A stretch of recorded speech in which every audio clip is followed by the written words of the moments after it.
Hello friends, मैं हूं प्रेरणा। आज हम बात करेंगे इंग्लिश ग्रामर की। बहुत सारे लोग हैं जो इंग्लिश कॉन्फिडेंटली और फ्लुएंटली नहीं बोल पाते। इसका एक मेन रीज़न है इंग्लिश ग्रामर। तो चलिए अपने ग्रामर को स्ट्रॉन्ग बनाते हैं। इस वीडियो में हम दो टॉपिक्स कवर करेंगे, द सेंटेंस और सब्जेक्ट एंड प्रेडिकेट। चलिए स्टार्ट करते हैं चैप्टर 1 से द सेंटेंस। पहले हम डेफिनेशन समझते हैं।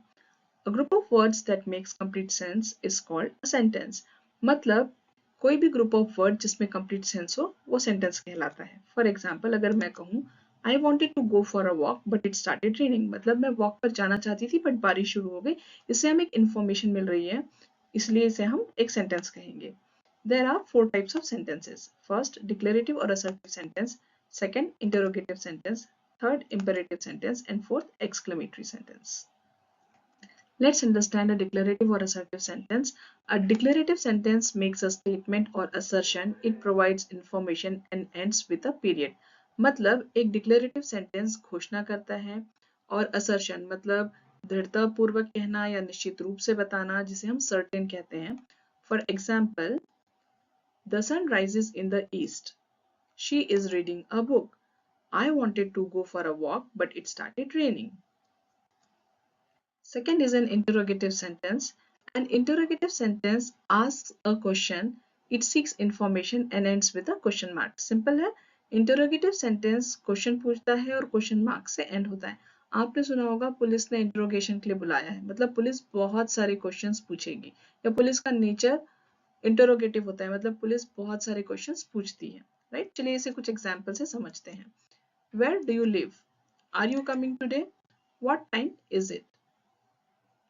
Third is an imperative sentence. An imperative sentence gives a command, request or earnest appeal. It expresses a desire for action. ये sentences show करते हैं commands, request या earnest appeal. Earnest appeal का मतलब है heartfelt, genuine emotion या sincere emotion. चलिए इसे कुछ example से समझते हैं। Commands में close the door, do your homework. Request में would you help me? Could you lend me a pen? और earnest appeal में please pass the salt. Please listen to me. I am speaking the truth. Fourth is an exclamatory sentence. An exclamatory sentence expresses strong feelings or emotions. मतलब it conveys excitement, surprise or intense emotion. For example, what a beautiful day. How exciting this is. And I can't believe it. ये हमेशा end होता है exclamation mark से। जब आप कहते हैं I can't believe it, मतलब ये हमें बता रहा है कि how surprised I am to hear something, right? तो जब भी हमें कोई intense emotion या फिर excitement या surprise element दिखता है, that is exclamatory sentence. Now chapter 2, subject and predicate. चलिए पहले समझते हैं what is a subject. The subject is the person, animal or thing that the sentence is about. It is the doer of the action. Ask yourself who or what is the sentence about. Subject वो person है या animal या thing है जिसके बारे में sentence होता है। It is the doer of the action. इससे पता चलता है कि काम करने वाला कौन है। सिंपल है, खुद से पूछो ये सेंटेंस किसके बारे में है। Who और what क्वेश्चन पूछो। Let's see some examples. The dog barked loudly. यहाँ पर अगर हम क्वेश्चन पूछेंगे who barked, तो आंसर होगा the dog. Birds fly. Who fly? Birds. Ram is a good boy. Who is a good boy? Ram. My mother loves me. Who loves? My mother. The blue car stopped. Which car? The blue car. चलिए अब समझते हैं कि predicate क्या है। The predicate tells us something about the subject. It always contains a verb or action word. Ask yourself, what did the subject do or what is the subject like? Predicate हमें subject के बारे में बताता है, इसमें verb या action word होता है। चलिए इसे same example से समझते हैं। The dog barked loudly.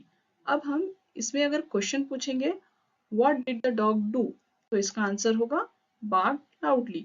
तो barked loudly है predicate. Now birds fly. What do the birds do? Birds fly. So fly is the predicate. What is Ram doing? Ram is eating an apple. So is eating an apple is predicate. My mother loves me. What does my mother do? Loves me. The blue car stopped. What did the blue car do? Stopped. So stopped is the predicate. चलिए subject और predicate दोनों को इन examples की मदद से अच्छे से समझते हैं. Mount Everest is the highest mountain in the world. यहाँ बात किसकी हो रही है? Mount Everest. So mount Everest is a subject. क्या बात हो रही है? Is the highest mountain in the world. So it is predicate. My sister cooks delicious food. My sister is the subject. Action क्या है? Cooking. So cooks delicious food is the predicate. Birds fly in the sky. Birds are the subject. Fly in the sky is the predicate. The teacher explains the lesson. The teacher is the subject. Explains the lesson is the predicate. Sunflower turns towards the sunlight. Sunflowers are the subject and turn towards the sunlight is the predicate. Thanks for watching. अगर आपको video पसंद आई है तो please like, comment and subscribe. Stay tuned for the next video on parts of speech. Till then, take care. Bye bye.